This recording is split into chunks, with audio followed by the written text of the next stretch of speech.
నమస్తే, నేను విజయారెడ్డి. రేవంత్ రెడ్డి మాటలు లాజిక్గా మాట్లాడినా, మ్యాజిక్గా మాట్లాడినా, లేకపోతే తెలివి లేక మాట్లాడినా అనే చర్చ బాగా జరుగుతుంది. పాక్ అండ్ ఇండియాకి సంబంధించిన యుద్ధం ఎంత హీట్ని క్రియేట్ చేస్తుందో ఈయన మాటలు కూడా అంతే ఉంది. అయితే మరి కాంగ్రెస్ మిగతా నేతలు ఎందుకు గప్చుప్గా ఉన్నారు? చెప్పుకోలేకపోతున్నారా, లేకపోతే లోపనే మింగుకుంటున్నారా? అర్థం కాని పరిస్థితి ఉంది. సో దీని గురించి డీప్ డిస్కస్ చేద్దాం. మనతో ఉన్నారు అనలిస్ట్, ఉద్యమకారుడైన వి ప్రకాష్ గారు మనతో ఉన్నారు. సార్ నమస్తే. సార్ ఏంటి సార్, ఒకవైపు ఏమో మన అక్కడ యుద్ధం ఎట్లనంటే ఇక్కడ మాక్ డ్రిల్ చేస్తుంటేనే ఆ యుద్ధ వాతావరణం ఇక్కడ కూడా కనిపిస్తుంది. అంటే ఇక్కడ కూడా ఏమో జరగబోతుంది అంటే సైరన్ అనేసరికి. బట్ ఇంతకంటే ఇంకా హీట్ క్రియేట్ చేసింది రేవంత్ రెడ్డి ముఖ్యమంత్రి మాట్లాడిన మాటలు. దీంతో లాజిక్ ఉందా, మ్యాజిక్ ఉందా, అసలు నిజంగానే చేతులు ఎత్తేసి మాట్లాడిన అనేది ఈరోజు తెలంగాణ ప్రజలు ఏ ఇద్దరిని పలకరించినా, ఏ ఒక్కరిని పలకరించినా దీని గురించి చర్చ పెడతారు. ఏం చెప్తారు మీరు దీని గురించి? మీరు లాజిక్ మ్యాజికే అన్నారు, కానీ దీని వెనకాల కాన్స్పిరసీ ఉన్నది, ఒక కుట్ర ఉంది. అనుకున్నాం అది కూడా. ఎందుకంటే ఒక ముఖ్యమంత్రి స్థాయి వ్యక్తి, అందులో రేవంత్ రెడ్డికి అవగాహన లేదని అనుకోం. ఆయన అప్పుడప్పుడు అట్లా అపరిపక్వతతో మాట్లాడినట్టు అనిపించినా కూడా దాని వెనకాల తప్పకుండా ఒక కాన్స్పిరసీ అనేది ఉంటుంది. దీని వెనకాల కాన్స్పిరసీ ఏంటి అంటే ఎప్పుడు కూడా ఏ దేశ ప్రధాని కానీ, ఏ రాష్ట్ర ముఖ్యమంత్రి కానీ తనకు తను డిమోరలైజ్ చేసుకునే విధంగా, తగ్గించుకునే విధంగా, తన మాటల వల్ల రాష్ట్రం అధోగతి పాలయ్యే విధంగా ఎప్పుడూ ఎవరు వ్యవహరించరు. అంత అవగాహన లేని వ్యక్తి అయితే కాదు రేవంత్ రెడ్డి. ఉద్దేశపూర్వకంగానే ఆ మాటలు మాట్లాడాడు. ఎందుకు అనంటే మొన్నటిదాకా కృష్ణా గోదావరి జలాలను ఆంధ్రకు పారేటట్టు చేశాడు. తను ఎక్కడ కూడా వాళ్ళు నీళ్లను జలచౌర్యం చేస్తుంటే, నీళ్ళను దోచుకుపోతూ ఉంటే ఆపే ప్రయత్నం చేయలేదు ఆయన. ఏదో ఫార్మల్గా కృష్ణా బోర్డు దగ్గర ఒక దరఖాస్తు చేయడం తప్పితే ఆయన ఎక్కడ కూడా గట్టిగా దాన్ని ఆపే ప్రయత్నం చేయలేదు. ఇప్పుడేమో ఈ హైదరాబాద్కు రావాల్సిన పెట్టుబడులు కానీ, పైకేమో జపాన్ పోయి, దావోస్ పోయి పెట్టుబడులు తేవడానికి ప్రయత్నం చేస్తున్నట్టు కనబడుతూ ఉన్నాడు. మళ్ళీ తన మాటలతోని ఆ పెట్టుబడులు రాకుండా పక్కనున్న ఆంధ్ర రాష్ట్రానికి పోయేటట్టు చేస్తున్నాడు. ఇక్కడున్న ఇండస్ట్రీస్ కానీ, ఇక్కడ ఎవరైతే ఇంతకుముందు కమిట్ అయి పెట్టాలని అనుకున్న వాళ్ళు ఉన్నారో వీళ్ళందరూ కూడా తరలిపోవడానికి ఆయన మాటల యొక్క ప్రభావం చాలా ఉంటుంది. నష్టపోతారు కదా ఆయన. వ్యక్తిగతంగా కూడా ఆయనకున్న క్రెడిబిలిటీ కానీ, లేకపోతే కొంత స్టేచర్ అవన్నీ కూడా పడిపోయే అవకాశాలు లేవా? నాలాంటి వాళ్ళమైతే ఎన్నడూ కూడా ఆయన తెలంగాణ కోసం ఏదో చేసిండు, భవిష్యత్తులో ఏదో చేస్తాడు అని మాకెప్పుడు ఏమాత్రం ఒక వెంట్రుకంతా కూడా నమ్మకం లేదమ్మా ఆయన మీద. ఆయన ఎన్నడూ జయ తెలంగాణలే, ఎన్నడూ అమరులకు నివాళులు అర్పించలేదు, అమరవీరుల స్థూపం దగ్గరకు వచ్చిన పాపన పోలేదు.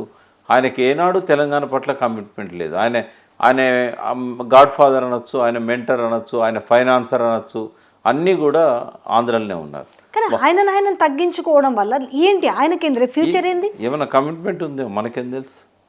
ఇప్పుడు ఆయన మీకు చిన్నప్పుడు తోలుబొమ్మలాట చూసారా మీరు? పైన ఆడిస్తూ ఉంటారు. మరి ఆయన ఆడించే వాళ్ళు ఏం చెప్తా చేయాలి కదా. ఆయన ఒక బానిసలాగా వ్యవహరిస్తున్నాడు. యజమాని ఏం చెప్తే బానిస తినాల్సి వస్తుంది. కానీ ఇప్పుడు సమకాలీకుడు అని చెప్పుకుంటున్న నేపథ్యంలో ఆయన ఏమన్నా చెప్పుకొని అమ్మా, ఇప్పుడు తలలో మెదడున్నోడు ఎవడైనా తనను తగ్గించుకునే విధంగా మాట్లాడతాడా? ఇప్పుడు ఆ మాటలు ఎవరితో మాట్లాడాలి? కాన్ఫిడెన్షియల్ మీటింగ్లో సిఎస్తోని, ఫైనాన్స్ సెక్రటరీతోని ఆయన మాట్లాడుకోవాలి. బయటకు వచ్చి మైక్ పెట్టి పోలీసు దానిలో బహిరంగంగా రవీంద్ర భారతిలో కానీ ఎక్కడ కానీ నోటికి వచ్చినట్టు ఒక ముఖ్యమంత్రి మాట్లాడొచ్చా? ఇంకేం గౌరవం ఉంటుంది? గౌరవం సంగతి పక్క పెట్టు. తెలంగాణకి ఎంత నష్టం అవుతుంది? ఒక స్టేబుల్ వ్యవస్థను కేసీఆర్ గారు ఏర్పాటు చేశారు. మామూలు కాదమ్మా. కేసీఆర్ గారి ప్రగతి అనేది అది ప్రపంచంలోనే ఒక అరుదైంది. ఆ గ్రోత్ ఏదైతే ఉందో, ఆ 10 సంవత్సరాల గ్రోత్ మామూలు గ్రోత్ కాదమ్మా. అది మీరు జిఎస్టిపి తీసుకోండి, పర్ క్యాపిటల్ ఇన్కమ్ తీసుకోండి, ఏది తీసుకున్నా కూడా, ఈవెన్ అప్పులల్లో కూడా మిగతా అన్ని రాష్ట్రాల కంటే ఆ అప్పులల్లో గ్రోత్ రేట్ ఎక్కువేం లేదు తెలంగాణది. ఏ రకంగా చూసినా అప్పులల్లో 24వ స్థానం. ఇప్పుడు పబ్లిక్ డెప్ట్ అని బడ్జెట్లో ఇస్తుంటారు. మొన్న బట్టి విక్రమార్క పెట్టిన దానిలో కూడా 2024 నాటికి పబ్లిక్ డెప్ట్ ఎంత ఉన్నదమ్మా? అది 4,17,000 కోట్లు. సరే, కార్పొరేషన్ రుణాలు అవి ఇవన్నీ కలిపినా కూడా 6,71,000 కోట్లు. అందులో 72,000 కోట్లు పోయినసారి మనకు వచ్చింది 2014లో.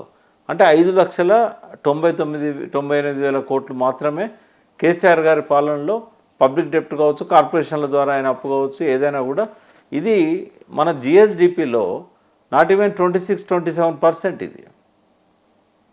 మరి 26-27% కానీ మేము చేద్దామంటే మాకు అప్పులు పుడతలేవు అంటుండు కదా. మేము కూడా రెడీగా ఉన్న ఇస్తే తీసుకొచ్చి ఇవ్వడానికి అప్పులు రెండు రకాలు రీజన్ ఏంది పుట్టకపోవడం? అప్పులు రెండు రకాలు ఉంటాయి. అప్పులు పుట్టాలంటే ఒకటి పాలకుని మీద నమ్మకం ఉండాలి, రెండవది రాష్ట్ర ఆర్థిక పరిస్థితి మీద నమ్మకం ఉండాలి. ఈ రెండు కూడా చెడగొట్టుకున్నాడు కదమ్మా. ఆయనే చెప్పుకున్నాడు ఎక్కడ స్టేషన్ కన్పూర్ మీటింగ్లో 72,000 కోట్ల ఆదాయం తగ్గింది అన్నాడు. అంటే రెవెన్యూ రిసిప్ట్స్ తగ్గినాయి అని అన్నప్పుడు ఎవడిస్తాడు అప్పు? రెండవది, సమర్థుడైన ముఖ్యమంత్రి అయితే సరే ఈయన ఎట్లన్నా అప్పుల నుంచి రాష్ట్రాన్ని బయటపడేస్తాడని ఒక నమ్మకం ఉంటుంది. కానీ అసమర్థుడని ప్రూవ్ చేసుకున్నాడు కదా, అపరిపక్వత గలవాడని ప్రూవ్ చేసుకున్నాడు కదా. ఎందుకు ఇస్తారు, ఎవరు ఇస్తారు? పోనీ అదైనా విషయాన్ని పొలైట్గా చెప్పొచ్చు కదా. నేను చెప్పులు ఎత్తుకపోయే దొంగని అనుకుంటాను. ఆ దొంగ బుద్ధి ఎక్కడ పోతుంది? సిగ్గుతో తల వంచుకోవాల్సి వస్తుంది ఈ తెలంగాణ రాష్ట్రంలో ఇటువంటి పాలన కింద ఉన్నందుకు. ఈ మాటలు మాట్లాడినందుకు పెట్టుబడులు పెట్టేవాళ్ళు కావచ్చు, పరిస్థితి ఏంది తర్వాత? రారు, ఇక్కడ నుంచి తరలించకపోతారు. ఇదివరకు వచ్చిన వాళ్ళు తరలించకపోతారు. ఏముందేమో అగ్రిమెంట్ ఉందేమో. ఆర్థిక ప్రగతి దెబ్బతింటుంది కదా. ఆయనకేం సంబంధం? 4 ఏళ్ళు 3 ఏళ్ళు నుండి పోయేటోడు ఆర్థిక పరిస్థితి బాగుండాలనుకుంటే 1,58,000 కోట్లు అప్పెందుకు చేస్తాడు? ఇప్పుడు కేసీఆర్ గారు అధికారంలోకి వచ్చే నాటికి ఎంత ఉందమ్మా? 94,000 రూపాయల పర్ క్యాపిటా ఇన్కమ్, 94,000. దాన్ని తీసుకొచ్చి 3,47,000 తీసుకొచ్చాడు కదా. 97,000 నుంచి 3,47,000 పర్ క్యాపిటా తీసుకొచ్చాడు. జిఎస్డిపికి వచ్చేసరికి 4 లక్షల కోట్ల నుంచి 14 లక్షల కోట్లకు, 14.5 లక్షల కోట్లకు పోయింది. ఇప్పుడు కూడా 16 లక్షల కోట్లు ఉంది జిఎస్డిపి. దానికి కేసీఆర్ వేసిన పునాదే కారణం. అసమర్థుడు, దాన్ని కాపాడుకోలేకపోతున్నాడు. కొత్త క్రియేట్ చేయకపోయినా పర్లేదు కానీ ఉన్న రాబడులను కూడా తగ్గించుకుంటున్నాడు కదా. అంటే ఈ మాట వల్ల రేపు ఎవరైనా కూడా అంటే ఇప్పుడు ఉద్యోగులు అంటే ఇప్పుడు సంక్షేమ పథకాలు అడిగే వాళ్ళు నోరు తెరిచి అడగకుండా ఇంకా ఏమీ లేవని చెప్పే ఉద్దేశమా? రెండోది, ప్రభుత్వ ఉద్యోగులు సమ్మెలు రేపు ఇవన్నా కూడా ఏమీ లేవు నా దగ్గర, పీక్కుంటారో లాక్కుంటారో కోసుకున్నా కూడా ఏమీ లేదనే పదం కూడా వాడడం జరిగింది. అంటే ఈ 3 ఏళ్ల పాటు ఇంకా ఎవరు సమ్మెలు చేయకుండా రోడ్లపైకి రాకుండా ఉంటారన్న ఉద్దేశంతో ముందుగానే ప్రివెన్షన్ అనుకోవచ్చా? చేయకుండా ఉంటారమ్మ సమ్మెలు? ఆకలేనో రోడ్డు మీదకి పైసలు లేవంటుండు కదా. లేవంటే మాత్రం నమ్ముతారా? రారా?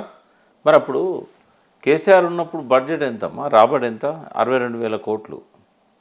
62,000 కోట్లు ఆదాయం రెవెన్యూ ఆదాయము 62,000 కోట్లు. అందులో ట్యాక్స్ ఇన్కమ్ ఎంత? 29,000 కోట్లు. 29,000 కోట్ల నుంచి 1,12,000 కోట్లకు ట్యాక్స్ ఇన్కమ్ పెంచాడు. మీకు ఇంకోటి కూడా చెప్తున్నా, ట్యాక్స్ రెవెన్యూస్ మీదనే 88% ట్యాక్స్ రెవెన్యూస్ మీద తెలంగాణ ఆధారపడ్డది. ఇది భారతదేశంలో జనాభాతో పోల్చినప్పుడు 15 పెద్ద రాష్ట్రాలలో నంబర్ 1 పొజిషన్లోకి తీసుకొచ్చి పెట్టారు కేసీఆర్ గారు. అంటే 88% సొంత వనరుల మీద ఆధారపడ్డ రాష్ట్రం తెలంగాణ. కేంద్ర ప్రభుత్వం దిక్కు చూసి చేయిదాసి అడగాల్సిన అవసరం లేకుండా. ఏం మార్పు వచ్చింది 15 నెలల? మరి తగ్గిపోయింది కదా, సొంత రాబడులు తగ్గిపోయినాయి కదా. హైడ్రా వల్ల, మూసీ వల్ల రియల్ ఎస్టేట్ దెబ్బతిన్నది. అన్ని రంగాలలో కూడా ఇన్కమ్ తగ్గుతూ వచ్చింది. ఈయనకున్న అపరిపక్వత వల్ల కావచ్చు, అసమర్థత వల్ల కావచ్చు, ఆ నోటి దూల వల్ల కావచ్చు. సరే ఓకే, నాకు తెలియదు కానీ మిగతా వాళ్ళు కనీసం ఒక సలహా ఇచ్చే పరిస్థితి లేదా, ఇస్తున్నా తీసుకోవడం లేదు. మిగతా వాళ్ళైతే క్యాబినెట్లో అంతకుముందు అయితే ప్రభుత్వంలో పనిచేసే కదా, కొంత అవగాహన అయితే ఉంటుంది కదా. మాట్లాడతలేరమ్మా. ఇప్పుడు ఉదాహరణకు ఈయన 100 సార్లు చెప్పిండు కాళేశ్వరం అని, కూలేశ్వరం అని, కాళేశ్వరం పోయిందని, మేడిగడ్డ పనికిరాదని, ఇట్లా 100 సార్లు చెప్పాడు. నాకు ఒక్క ఇంజనీర్ అన్న చెప్పిండమ్మా. ఇది ఈఎన్సీ దగ్గర నుంచి కాళేశ్వరంలో ఉన్న ఒక అసిస్టెంట్ ఎగ్జిక్యూటివ్ ఇంజనీర్ వరకు చిన్న స్థాయి ఎవరైనా చెప్పిందా కాళేశ్వరం వేస్ట్ అని? కూలేశ్వరం అని చెప్పిందా? అన్నారం సుందిలో పనికిరావని చెప్పిందా? ఎన్డీఎస్ఏ చెప్పిందా? ఎన్డీఎస్ఏ రిపోర్ట్ ఏదో వచ్చింది కదా. ఎన్డీఎస్ఏ రిపోర్ట్లు ఏం చెప్పిందామా? నిపుణులను పెట్టి పరిశీలించాలని చెప్పారు. అన్ని ఎన్డీఎస్ఏ రిపోర్ట్ ఎవరైనా చదివిందా అసలు? అది పనికిరావని చెప్పిందా? అన్నారం సుందిల్లో రిపేర్లు చేయమని చెప్పింది. మేడిగడ్డను ఎవరైతే దానిలో ఈ నిపుణులు వచ్చి పరిశీలన చేసిన తర్వాత దాన్ని మళ్ళా కట్టాలని చెప్తాంది ఎన్డీఎస్ఏ. గతంలో కూడా చెప్పారు వాళ్ళు వచ్చి. సరే అయితే ఇప్పుడు ఈ రాష్ట్ర అంటే ముఖ్యమంత్రి మీరు అన్న ప్రశ్నకి ఏంటంటే ఇరిగేషన్ డిపార్ట్మెంట్ ఎగ్జాంపుల్ ఇచ్చాను నేను. ఏ డిపార్ట్మెంట్లో ఎవ్వరు నోరు తెరిచి మాట్లాడడం లేదు. ఒక మాట చెప్తా, రామకృష్ణారావు సమర్థుడా అసమర్థుడా? ఫైనాన్స్ సెక్రటరీ 10 బడ్జెట్లు తయారు చేసిన వ్యక్తి 11వ బడ్జెట్ కూడా రేవంత్ రెడ్డి గవర్నమెంట్లో పెట్టించాడు. మరొక సమర్థుడు అనే కదా నువ్వు చీఫ్ సెక్రటరీ చేసావు ఆయనను. మధ్యలో ఉన్న సీనియారిటీ ఉన్న వాళ్ళని కూడా పక్కకు పెట్టి చేసావు కదా. మరి సమర్థుడు తెలంగాణను అధోగతి పాలు చేసిండా? Telangana GSDP per capital income పెంచిండా? మరి ఆయనే కదా అప్పులు పుట్టించింది. మరి కేసీఆర్ గారికి అప్పట్లో పుట్టింది 62,000 కోట్ల రెవెన్యూలు ఉన్న బడ్జెట్ ఉన్న రాష్ట్రంలో అప్పులు ఎట్లా పుట్టినాయి? ఇప్పుడు 2,20,000 కోట్ల ఆదాయం ఉన్న తెలంగాణలో అప్పులు ఎందుకు పుట్టట్లేదు? మరి కేసీఆర్ ఏ పథకం అని ఆపిల్లా? అన్ని పథకాలు కేసీఆర్ కదా మొదలుపెట్టింది. మరి కేసీఆర్ ఎట్లు ఇవ్వగలిగిండు? కేసీఆర్ కష్టాలు రాలేదా? నీలాగా తాడిచెట్టు ఎక్కి అరిచిండా లొట్టు మీద కాకిలాగా? సభ్యత అడ్డం వస్తుందమ్మా. పార్లమెంటరీ పదాలు వాడాలి కదా. నిన్న మొన్న నేను ఒక 2 మీటింగ్లలో అన్పార్లమెంటరీ వర్డ్స్ వాడినాను. ఎందుకంటే రక్తం సలసల మరుగుతుంది. ఒక ముఖ్యమంత్రి ఇట్లుంటాడా? తెలంగాణ 1,200 మంది బలిదానాలతోని, ఎంతోమంది నాయకుల త్యాగాలతోని 60-70 ఏళ్ళు కష్టపడి సాధించుకున్న తెలంగాణ ఎంత రక్తం ఉలికింది నేల మీద. 30-35 మంది ఇటు పోలీసుల చేతుల్లో, అటు నక్సలైట్ల చేతుల్లో, నక్సలైట్లో పోలీసులో మరణించిన భూమి ఇది. ఒకవేళ తెలంగాణ 69లో వస్తే ఈ నక్సలైట్లు ఉండకనే పోయేవాళ్ళు. ఆ నక్సల్ బరిలోనే పరిమితమైన ఉద్యమాన్ని తెలంగాణకు తెచ్చే వాళ్ళే కాదు. ఓ పక్కన 35,000 మంది రైతులు బలిదానాలు చేసుకున్నారు. ఆటలు ఆడుకుంటుండా, తమాషా అనుకుంటుండా? ఆయన అసెంబ్లీలో కొట్టిన డైలాగే నేను కొడతా, బట్టలు ఊడదీసి తరుముతారు. శ్రీలంకలో చూసాం కదా. శ్రీలంకలో ఆ రాజప్రసాదం మీదకి ప్రజలంతా కూడా కట్టెలు పట్టుకొని గుత్పలు పట్టుకొని పోతే ఆడు దొంగతనంగా ఫ్లైట్ ఎక్కి పారిపోయాడు. ఏ దేశం కూడా మా దేశానికి రావద్దని చెప్పింది. ఆ పరిస్థితి భారతదేశంలో ఇప్పటిదాకా ఏ ముఖ్యమంత్రికి రాలే. కానీ మన ముఖ్యమంత్రికి వస్తుంది, మనం కల్లారా చూస్తాం. రేపు సమరశంకం ఊతున్నారు ఎన్జిఓలు. ఇవాళ రాత్రి నుంచి ఆర్టీసీ వాళ్ళు బస్సులు బంద్ పెడతామన్నారు. ఇదంతా జరుగుతుంది. రేపు పెన్షన్లు ఇవ్వకపోతే పెన్షనర్స్ వస్తారు. లేవంటుండు కదా. అదే లేవంటే నీకు అసమర్థులను దీపం అని చెప్తారు. నీకు చేత కాదు, నువ్వు దిగిపో. ఇప్పుడు వాళ్ళు ఎవరన్నా బ్యాంకు వచ్చిన వాళ్ళు చెప్పుల దొంగ అనుకున్నారో అనుకోలేదో మనకు తెలియదు, కానీ ప్రజలైతే అనుకుంటారు ఈ దొంగని నెత్తిన పెట్టుకున్నాం అని అనుకుంటారు. దీన్ని రిఫ్లెక్షన్ ఏ విధంగా ఉండబోతుంది? అసలు పరువు పోతుందమ్మా. మాలాంటి వాళ్ళకు గుండె రగులుతుంది. రాహుల్ గాంధీ ఇప్పుడు ఏంది ఇట్లా మాట్లాడిన దానికి ఏమైనా నిర్ణయం ఉన్నదే? 3 రాష్ట్రాల్లో ఉంది, హిమాచల్ ప్రదేశ్, కర్ణాటక. మంచి మాట అన్నారు. 1963లో ఆఖరిసారి తమిళనాడులో కాంగ్రెస్ పార్టీ అధికారంలోకి వచ్చి ఉన్నది. 63. మామూలు వ్యక్తి కాదు ఆయన. రేవంత్ రెడ్డి లాంటి ముఖ్యమంత్రి కాదు. నెహ్రూకు, ఇందిరాగాంధీకే వాళ్ళు గౌరవించే ఒక గొప్ప వ్యక్తి కామరాజ్ నాడార్. ఆ తర్వాత మళ్ళీ తమిళనాడులో అధికారంలోకి వచ్చిందా? 70 ఏళ్ళు ఇప్పుడు. ఎన్నడు రాలే. సిద్ధార్థ శంకర్ రాయ్ ఒక గొప్ప చీఫ్ మినిస్టర్. ఆయన ఇందిరాగాంధీ దగ్గర, నెహ్రూ దగ్గర ఆయనకు అద్భుతమైన పేరు ప్రతిష్టలు ఉండే. 66లో దిగిపోయాడు. 66-67. ఈరోజు వరకు బెంగాల్లో కాంగ్రెస్ ఎన్నడూ మళ్ళీ రాలే. So is the last chief minister of 150 years Congress party in Telangana. మళ్ళీ జన్మల కాంగ్రెస్ ఇక్కడ ఊపిరి పీల్చుకోదు, అడుగు పెట్టదు. కాంగ్రెస్ని ఎవడు నమ్మడు. ఇప్పుడు పుట్టిన పూర్వం దగ్గర నుంచి 100 ఏళ్ళ ముసలం దాకా కూడా ఎవడు నమ్మడు. ఇంకో 10 తరాలు పోయే తర్వాత చూడాలి మనం కాంగ్రెస్. ఆ కాంగ్రెస్ను భూస్థాపితం చేయడానికే వచ్చాడు ఈయన. ఆ కాంగ్రెస్ ముసుగేసుకొని. తెలంగాణ ప్రజలందరూ కూడా ఈరోజు ఆశ్చర్యపోతున్నారు. ఏంది ఇదా మేము చూస్తున్నది అనుకున్న ప్రజల్ని ఏ ఒక్కరిని పలకరించినా కూడా చేరదనుకుంటారేమో, కానీ పబ్లిక్ ఇంత చేతగానితనం అనే కాడికి వచ్చేసారు. అంటే ఇప్పుడు వాళ్ళని వాళ్ళు తిట్టుకోవాల్సిన పరిస్థితి. ఇటువంటి మనం ఎత్తున పెట్టుకున్నామని. సరే, అది ఎట్లున్నా ఇప్పుడు మార్చలేం కాబట్టి ఇంకా ఆయనంతటా ఆయన రాజీనామా చేయాలి, లేకపోతే ప్రజలన్నా దించేయాల్సి వస్తుంది. ఆ పార్టీ నాయకులన్నా దించాల్సి వస్తుంది. ఓకే, సరే. వాళ్ళేమో కాళేశ్వరం అన్నారు, కూలేశ్వరం అన్నారు, చాలా కహానీలు మాట్లాడారు కాళేశ్వరం మీద. మీరు మాత్రం మీద చాలా అగ్రెసివ్ స్టెప్ తీసుకొని ఒక కొత్త రాగం అనాలా, కొత్తగా మీరు ఒక స్టోరీని తలకెత్తుకున్నారు. అంటే చూస్తున్న వాళ్ళకి ఏంది ఇది అంటే ఒక మాట చెప్తానమ్మా, నిజంగా దానిపైన కుట్ర జరిగింది అనుకోవాలా? నేను ఏమంటున్నా, మీరు మంచి సందర్భం కూడా ఇది. ఇప్పుడు కాళేశ్వరంలో మేడిగడ్డ అనేది ఒక మొదటి బ్యారేజ్, కానీ మేడిగడ్డే గుండెకాయ కాదు. మళ్ళీ చెప్తున్నాను నేను, కానీ అదే కదా కాదు కాదు, మేడిగడ్డే గుండెకాయ కాదు. కాళేశ్వరం మొత్తం ఒక మానవ శరీరం అనుకుంటే గుండె Kannepalli pump house. Kannepalli pump హౌస్లో పంపులు ఆన్ చేయడానికి రేవంత్ రెడ్డికి వచ్చిన ఇబ్బంది ఏమీ లేదు. ఎప్పటి నుంచి? జూన్ నుంచి అక్టోబర్ నవంబర్ దాకా. అంటే ఈ మేడిగడ్డతో సంబంధం లేదు, సంబంధం లేదు. ఈ వాటర్ స్టోరేజ్ లేదు, స్టోరేజ్ ఉండదు. మేడిగడ్డలో స్టోరేజ్ చేసేది అక్టోబర్ లాస్ట్ వీకో అక్టోబర్ థర్డ్ వీకో. కన్నెపల్లి పంప్ హౌస్కు నీళ్లు, కన్నెపల్లి పంప్ హౌస్కి నీళ్లు కావాల్సిన గోదావరిలో పోతుంటాయి.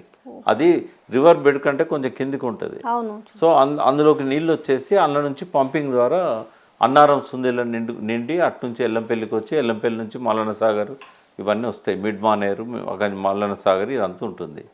కాళేశ్వరం గురించి చాలామందికి తలాతోగా తెలియదమ్మా. వాళ్ళు ఏమనుకున్నా మంచిదే. అధికారంలో ఉన్న వాళ్ళు తెలియదు, ఆగమవుతున్న ప్రజలకు తెలియదు, ఆగం చేస్తున్న నాయకులకు తెలియదు. ఈ మధ్యలో మేధావి వర్గం ఒకటి ఉన్నది. ఈ సూడో మేధావులకు అసలే తెలియదు. వాళ్ళు మహా అంటే ఇక్కడి నుంచి చాలా కష్టపడిపోయి ఒక బ్యారేజ్ చూసి వస్తారు తప్ప ఎన్నడన్నా ఒక్కరన్నా కాళేశ్వరంలో మొదటి నుంచి చివరి దాకా పోయిన వాళ్ళు ఒక్కరన్నారా? వాళ్ళ దృష్టిలో కాళేశ్వరం అంటే ఒక మేడిగడ్డ. మేడిగడ్డ కూలిందంటే 1,12,2,000 కోట్లు ఆగమైనాయని రేవంత్ రెడ్డి చెప్తాడు. రేవంత్ రెడ్డి అన్నాడు మేడిగడ్డ దగ్గర నుంచి కొండపోచమ్మ సాగర్ దాకా నన్ను చూసిండా? ఏమన్నా సర్జిపూలు పోయిండా? గాయత్రి పంప్ హౌస్ పోయిండా? నందిమేడారం పంప్ హౌస్ పోయిండా? ఎక్కడి నుంచి ఎట్లా నీళ్ళు వస్తాయో తెలుసా? ఈ తెలియదు ఎక్కువ దద్దమ్మలంతా ఇష్టం వచ్చినట్టు కామెంట్స్ చేస్తూ ఉంటారు. దాన్ని పట్టుకొని సోకాల్డ్ మాజీ విప్లవకారులు, మాజీ పౌర హక్కుల నేతలు వీళ్ళంతా కూడా తాడి చెట్టు ఎక్కి అరుస్తూ ఉంటారు. అందులో కొంతమంది జర్నలిస్టులు కూడా అవగాహన చేసుకునే ఆ ఓపిక తెలంగాణ వాళ్ళకి లేకుండా. కాళేశ్వరానికి గుండెకాయ కన్నెపల్లి పంప్ హౌస్ క్షేమంగా ఉన్నదమ్మా, దానికి ఏం కాలేదు. అన్నారం సుందిళ్ళ క్షేమంగా ఉన్నాయి. ఇంకోటి కూడా చెప్తాను, మేడిగడ్డ నాసిరకమైనది అయితే అవినీతి వల్ల నాణ్యత లోపం జరిగి ఉంటే చరిత్రలో 500 సంవత్సరాలలో ఎన్నడూ రాని వరద వచ్చినప్పుడు తట్టుకొని నిలబడ్డది. ఎట్లా నిలబడ్డది? 2023 అక్టోబర్ 21 నాడు ప్రమాదం జరిగింది. దానికి కారణాలు ఏందో నేను చెప్తాను. అంతకంటే ముందు 2022 జూలై 15 ఆ రోజు చరిత్రలో రికార్డు. ఎప్పుడైనా ఒక బ్యారేజ్ కట్టేటప్పుడు అక్కడ హైయెస్ట్ వరద ఎంత వచ్చింది అనేది అంచనా వేస్తారు. 500 సంవత్సరాల రికార్డు తీసినా కూడా 28,25,000 క్యూసెక్లే వచ్చింది అక్కడ. కానీ జూలై 15వ తారీఖు 2022 నాడు 28,75,000 క్యూసెక్లు వచ్చింది. అంటే ఇంకా దాదాపు 4.5 టీఎంసీలు ఎక్కువ వచ్చింది ఆ రోజు మామూలుగా వచ్చేదానికంటే. 500 సంవత్సరాల రికార్డును బ్రేక్ చేసినా కూడా తట్టుకొని నిలబడ్డదా లేదా మేడిగడ్డ? ఏమన్నా క్రాక్స్ వచ్చినాయా? పిల్లర్స్కి ఏమన్నా ప్రమాదం జరిగిందా? మరి అంత గట్టి 500 సంవత్సరాల రికార్డును తట్టుకున్నది మరి అక్టోబర్ 21 నాడు వరద లేదు, ఏం లేదు, ఎందుకు పడేయమన్నది అది ఒకటి. రెండవది, ఆ రోజు 11.5 టీఎంసీల నీళ్లు ఉన్నాయి మేడిగడ్డ దగ్గర. అక్టోబర్ 21 రోజు సౌండ్ వచ్చిన రోజు గేట్లు ఆపిల్లు, గేట్లు వేసింది మేడిగడ్డ. అక్టోబర్ చివరి వారం వరకు వేస్తుంటారు మామూలుగా. ఎందుకంటే వరద తక్కువ వస్తే కనుక స్టోరేజ్ చేస్తే తప్ప కన్నెపల్లి పంప్ హౌస్ దగ్గర కొద్దిగా ఎడప్ వస్తుంది. ఎడప్ వచ్చి మళ్ళీ అప్ టు మనం మే నెల దాకా, ఇప్పుడు మనం మే నెలలో ఉన్నాం, ఇప్పుడు ఎంత పోతున్నది అక్కడ? మా అంటే ఒక 2,000 క్యూసెక్స్ పోతున్నది. 2,000-2,025 క్యూసెక్కులు పోతున్నది. అంటే 1/4 కంటే తక్కువ టీఎంసీలో. అయితే ఈ నీళ్ళను కూడా పోనీయకుండా ఆపుకొని ఎడప్ వచ్చిన తర్వాత కన్నెపల్లి పంప్ హౌస్ దగ్గర నీళ్లు అందిన తర్వాత లిఫ్ట్ చేయడానికి వాడతారు అన్నట్టు అది. అయితే అదే ఉద్దేశంతోనే అక్టోబర్ 15 తర్వాత గేట్లు వేశారు. గేట్లు వేసినాక 12 టీఎంసీలు నీళ్ళు ఆగినాయి. నిశ్చలంగా ఉన్న నీళ్ళల్లా, ఆగి ఉన్న నీళ్ళల్లా ఎట్లా కుంగుతుంది పిల్లరు? ఒకవేళ కుంగింది అనుకుందాం, శబ్దం ఎందుకు వస్తుంది? ఒకవేళ శబ్దం వచ్చింది అనుకుందాం, మరి నీళ్ళల్లో అంత లోతున పిల్లర్ కుంగితే అన్ని నీళ్ళల్లోకి వెళ్ళి బయటకు వచ్చి చుట్టుపక్కల ఊళ్ళకు 5-6 కిలోమీటర్ల శబ్దం వినబడుతుందా? అంటే కుంగుతున్నప్పుడు సౌండ్ రాదు? అంటే కుంగుతున్నప్పుడు నీళ్ళల్లో కుంగింది, పైన గేట్ల దగ్గర క్రాక్స్ వస్తాయి. అవును. క్రాక్ సౌండ్ ఎట్లా వస్తుందమ్మా? పరపర బాంబు పేలినట్టు వస్తుందా? క్రాక్ అనేది ఒక స్లో ప్రాసెస్ కదా. అక్కడ కుంగింది కూడా ఒక్కరోజే పిల్లర్ కదా. ఒక్క నిమిషం, పెద్ద పియర్ కాబట్టి స్లో కుంగింది ఒకటి. రెండవది 3 రోజులు టైం తీసుకున్నది కుంగడానికి. స్లోగా స్లోగా స్లోగా స్లోగా ఒక్కసారి పడేలను పడిపోయిందా అది? పైన మీకు రోడ్డు మీద మేడిగడ్డ పైన రోడ్డు ఉంది కదా, మొదటి రోజు గింతుండే, కొంచెం గింత అయింది. ఆడ 1.5 feet ఏం లేదు ఆడ పైన. స్లోగా స్లోగా కొంచెం గుంగింది. ఎక్కడమ్మా క్రాక్ వచ్చింది? ఆ 19వ పిల్లరో 20వ పిల్లర్ దగ్గరనో రేడియల్ గేట్ దగ్గర స్తంభానికి కొద్దిగా బిచ్చలు ఊడిపోయి ఒక చిన్న పగులు వచ్చింది. ఆ పగులు సౌండ్ వస్తుందా? వచ్చినా కూడా పరపర అంటది, కానీ అది బాంబులాగా పేలుతుందా? ఆ రోజు ఎందుకు ఎఫ్ఐఆర్ నమోదైంది? ఎందుకు కంప్లైంట్ ఇచ్చారు? సౌండ్ రాకపోతే కంప్లైంట్ ఇయ్యారు కదా. సౌండ్ వచ్చిందని చుట్టుపక్కల ఊర్లలో కూడా చెప్పారు కదా.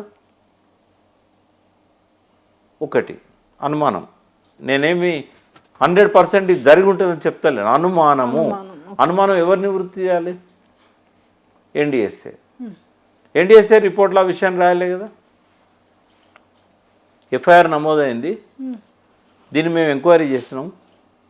ఇది బాంబు విస్ఫోటనం కాదు, ఇది పియర్ కుంగడం వల్లనే ఈ క్రాక్స్ వల్ల సౌండ్ వచ్చిందని రాసిన వాళ్ళు రాయలేదు కాబట్టి అనుమానం ఇంకా అనుమానంగానే ఉంది ఒకటి. రెండవది, ప్రభుత్వం వెరిఫై చేయాలి, లేదా మీలాంటి జర్నలిస్టులు వెరిఫై చేయాలి.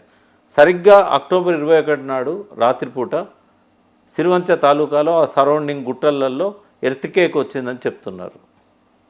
ఇది కూడా అనుమానమే నాకు, ఎందుకంటే ఎర్త్కేక్ నిజంగా వచ్చిందా అది వెరిఫై చేయాలి. ఎవరు చేయలేదు ఇప్పటిదాకా. వచ్చిందని చెప్పారు, ఆ ఏరియాలో ఎర్త్కేక్ వచ్చిందని చెప్పారు. బట్ సరిగ్గా అదే టైమా అంతకంటే ముందా తర్వాతన చేయాలి ఒకటి. మూడో పాయింట్ ఏంటంటే సరస్వతి నది పుష్కరాలు వచ్చినాయి. సరస్వతి నది ఎక్కడుంది మీరు చెప్పండి, ఎక్కడుంది?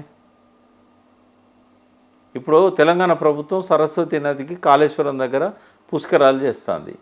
ఎక్కడుంది సరస్వతి నది? దానికి కనబడదు కదా మనకు. ప్రాణహితమును మనకు గోదావరి కనబడుతుంది కదా. మరి సరస్వతి ఎక్కడుంది? ఉన్నదా నది లేదా? మరి అక్కడ నేను ఒక 1000 మంది ప్రజలు వచ్చారు, అందరిని అడిగా సరస్వతి పుష్కరాలు చేస్తాను ఉన్నదా ఇక్కడ అంటే ఉన్నది అన్నారు. ఎక్కడున్నది నాకైతే కనబడలేదన్న. అంటే అది కనబడదు సార్, అంతర్వాహిని అని చెప్పారు. గోదావరి నది కింద నుంచి పోతుంది అంతర్వాహిని అని చెప్పారు. మరి గోదావరి నది కిందికి వెళ్ళి అంతర్వాహిని పోతుంది కదా. అంటే మేడిగడ్డ పియర్స్కి వెళ్ళి ఒక నది ఉంది కదా కింద. ఆ నది పోయినప్పుడు ఆ ఫ్లోకు ఇసుక కొట్టుకపోతుందా? పోవచ్చు కదా. అది తెలియదా మరి కట్టినప్పుడు? అందుకే నేను అనేది ఏంటంటే ఇదంతా నిపుణులతోని దాన్ని అంతా పోతుందంటారా కింద నుంచి ఇంకొక నది? మరి ఇప్పుడు పుష్కరాలు ఎందుకు చేస్తున్నారు? నేను మిమ్మల్ని అడుగుతున్నాను, పోతుందా? ఉంటాయి, సబ్సర్ఫేస్ రివర్స్ ఉంటాయి. అందుకే ఏం చేశారు, ఆ సీకెండ్ పైల్స్తోని బందోబస్తుకు కట్టారు. అది ఒకవేళ మాట వరుసకు నేను అంటున్నా. మరి ఆ కిందికి వెళ్ళిపోయే నది ఆ సీకెండ్ పైల్స్ కింద 20 మీటర్లో 20 ఫీట్లో సీకెండ్ పైల్స్ ఉన్నాయి అనుకుందాం. ఎంత కింద ఉన్నది అనేది నిపుణులు అడిగితే చెప్తారు. మరి ఆ కిందికి వెళ్ళి ఫ్లో పోయినప్పుడు ఆ పైన ఇసుకనంతా కొట్టుకుపోతుంది కదా. పోతుంది కదా, మరి అది కూడా జరగవచ్చు కదా. ఎందుకు మనం ఇంతకాలం వెయిట్ చేసాం అంటే డ్యామ్ సేఫ్టీ అథారిటీ అనేది చట్టబద్ధంగా ఎన్నికైన ఒక సంస్థ. టీఆర్ఎస్ గవర్నమెంట్ కూడా దాన్ని సపోర్ట్ చేసింది. పార్లమెంట్లో అప్పుడున్న 11 మందో 12 మందో ఎంపీలు కూడా చేయలేపిండు దానికి.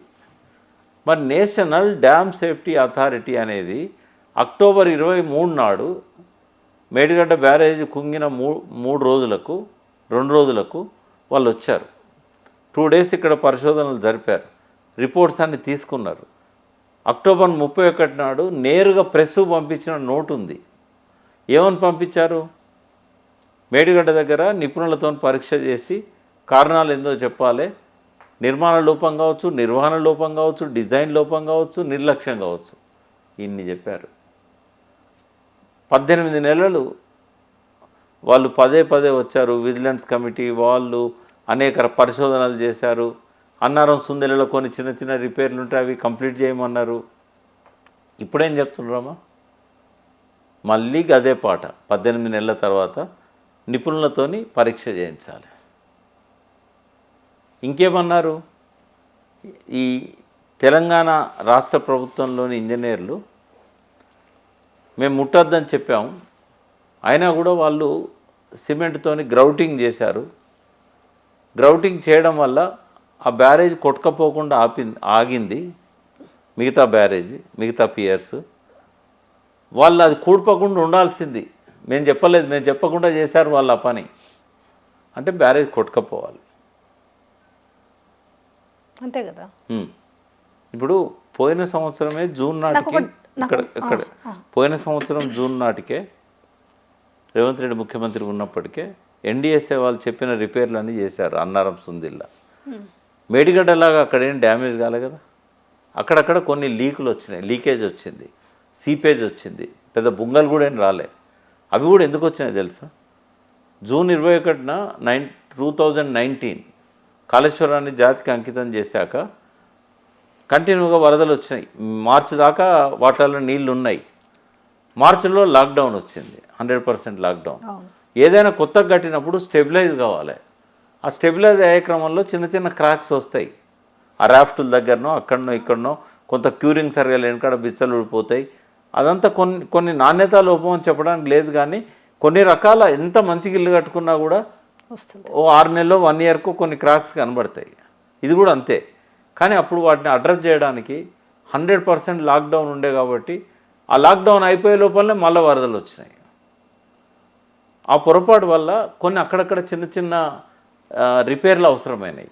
ఎన్డీఎస్ఏ వాటిని చేయమని చెప్పింది. జూన్లోనే కంప్లీట్ చేశారు. మరి నీళ్ళు ఎందుకు నింపలేదు? కనపల్లి పంప్ హౌస్ దగ్గర నుంచి నీళ్ళని నింపాలి కదా.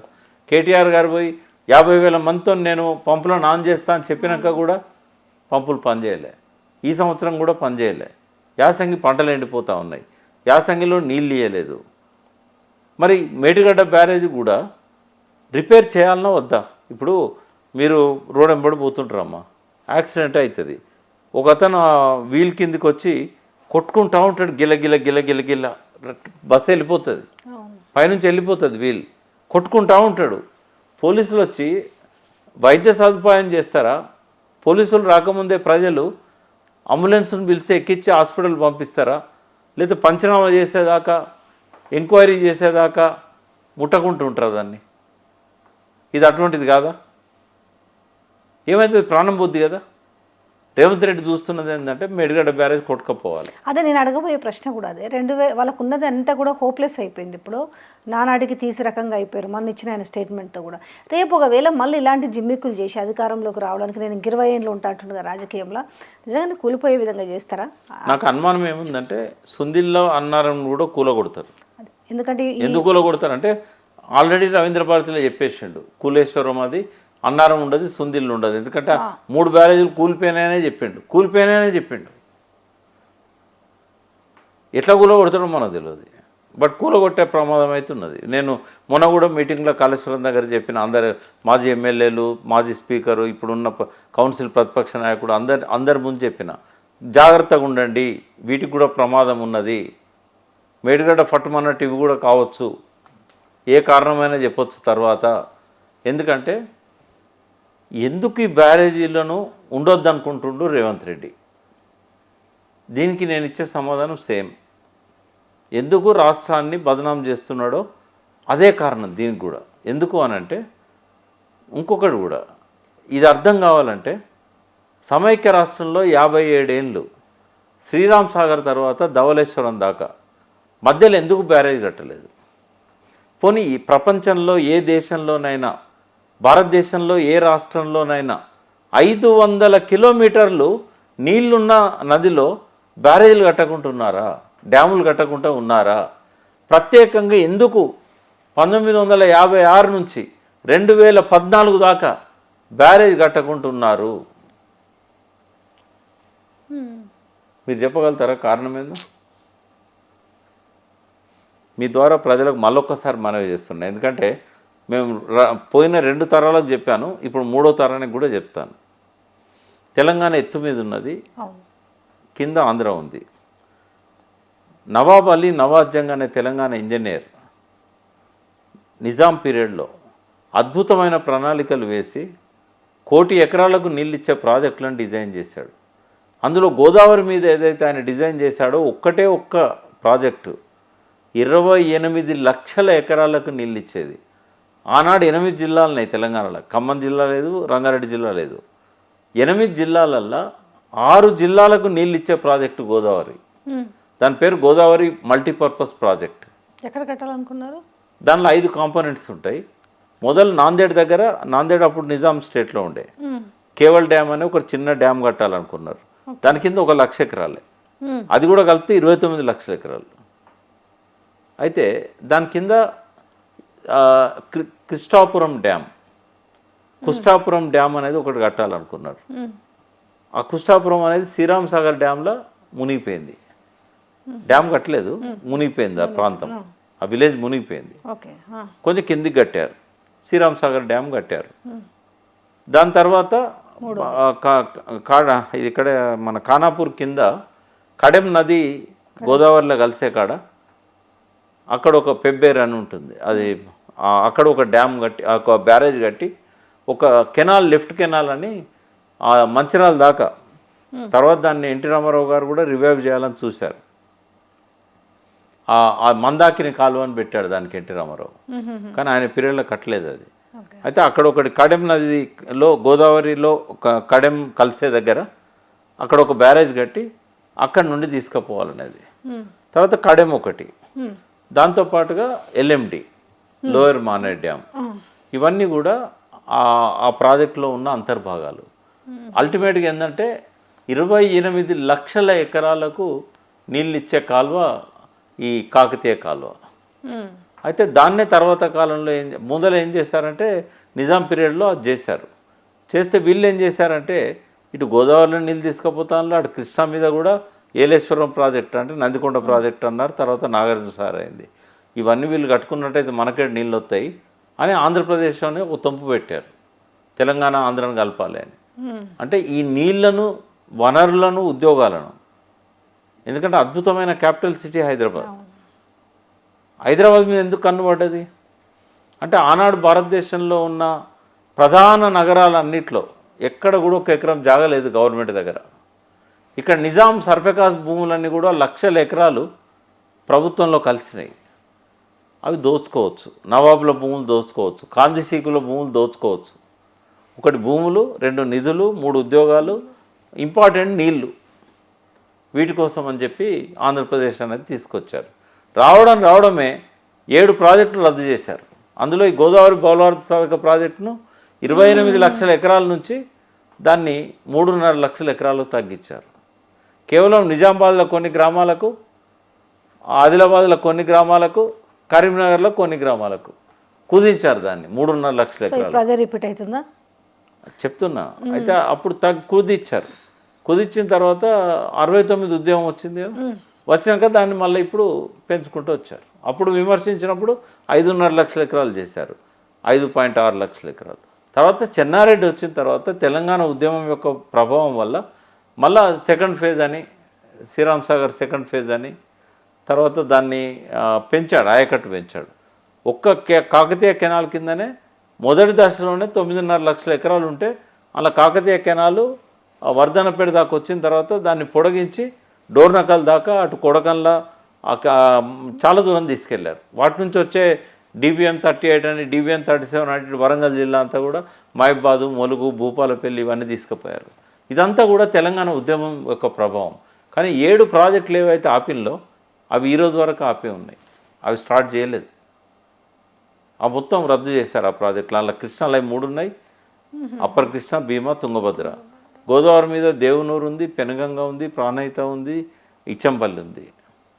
అంటే ఇవన్నీ కూడా ఆంధ్ర వాళ్ళు ఈ తెలంగాణలో కనుక ప్రాజెక్టులు కడితే మా కిందికి నీళ్లు రావు అని చెప్పి. అయితే గోదావరి కథ ఏంటంటే మన తెలంగాణలో ఇటు ఉత్తరం వైపు వర్షం పడితే గోదావరిలో పోతాయి, దక్షిణం వైపు వర్షం పడితే కృష్ణాలో పోతాయి. మొత్తం తెలంగాణ 2 బేసిన్లు. అయితే వాళ్ళకు మన నీళ్ళు ఎందుకు? ఇప్పుడు ఇక్కడ వర్షం పడ్డ నీళ్ళు వాళ్ళకి కావాలి. ఇప్పుడు ఇక్కడ కురిసే చినుకులు వాగుల్లో పడాలి, చెరువులు నిండాలి, ఆ చెరువులు దిగాలి, మళ్ళీ వాగుల్లో పడాలి, అది కృష్ణాలకో గోదావరిలోకో పోవాలి. అందుకే వాళ్ళు తెలుగు తల్లి పాటలో గలగల గోదావరి తరలిపోతుండాలి, ఆగద్దు, తెలంగాణలో ఆగద్దు, బిరబిర కృష్ణమ్మ పరుగులెడుతుండాలి, కానీ తెలంగాణలో ఆగద్దు. రాజమండ్రి విజయవాడలో బంగారు పంటలు పండాలి, నల్గొండ మహబూబ్నగర్లో ముంగిట్ల శవాలు ఉండాలి, వాళ్ళ ముంగిళ్ళల్లో మురిపాలు ఉండాలి. చాలా చక్కగా రాసుకొని మనందరితో పాడిచ్చారు ఆ పాట. అందుకే ఏం చేశారు, తెలంగాణలో ఏ చెరువులో కూడా 50 ఏళ్ళు పూడిక తీయలే. పూడిక తీయకపోతే ఏమవుతుంది, నీళ్ళు ఉండవు కదా, గంగాలలాగా కొప్పర్లలాగా ఉన్న చెరువులన్నీ కూడా తాంబాలలాగా అవుతాయి, నీళ్ళు ఉండదు, కప్పుల్లో ఉండాల్సిన సాసర్లాగా అవుతాయి. ఒక్క వర్షానికి చెరువు తెగుతుంది. తెగిన చెరువు దేని మీద పడుతుంది, గొలుసు చెరువుల మీద పడుతుంది. ఒక్క చెరువు తెగితే గొలుసు మొత్తం తెగుతుంది. అప్పుడు వార్తలు వచ్చేది, మీరు కూడా జర్నలిస్ట్ ఉన్నారు అప్పుడు, ఒక్క రాత్రి భారీ వర్షానికి 100 చెరువులకు గండి, 200 చెరువులకు గండి. మరి ఇవన్నీ గలగల గోదావరి తరలిపోతుండాలి, బిరబిర కృష్ణమ్మ పరుగులు ఎడుతుండాలి. బ్యారేజ్ కడితే ఏమవుతుంది, పరుగులు ఆగిపోతాయి. ఆగిపోయి పంపు చేస్తే ఏమైంది, ఆ నీళ్లు మన పొలాలకు వస్తాయి. అందుకే 57 ఏళ్ళు ఒక్క బ్యారేజ్ కట్టలేదు. శ్రీరామ్ సాగర్ తర్వాత ధవళేశ్వరం దాకా ఇది కుట్ర.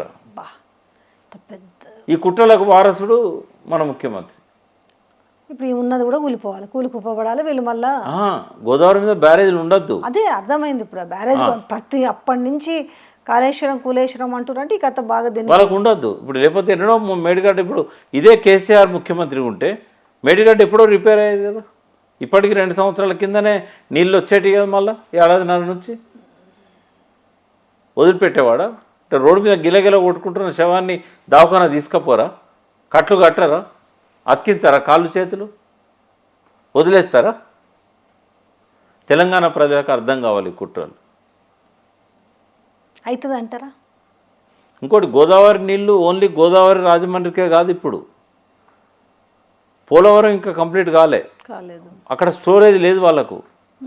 అయితే చాలామంది అమాయకంగా అడుగుతాను తెలంగాణ వాళ్ళు, మీరు ఇట్లా మాట్లాడతానే సార్, గోదావరిలో 3000 టీఎంసీలు సముద్రంలో కలుతా అంటే వాళ్ళకు మన దగ్గర పడ్డ వర్షం నీళ్ళు ఎందుకు సార్ వాళ్ళకు అని అంటారు. ఇది చెప్పకపోతే సంపూర్ణం కాదు నేను చెప్పేది.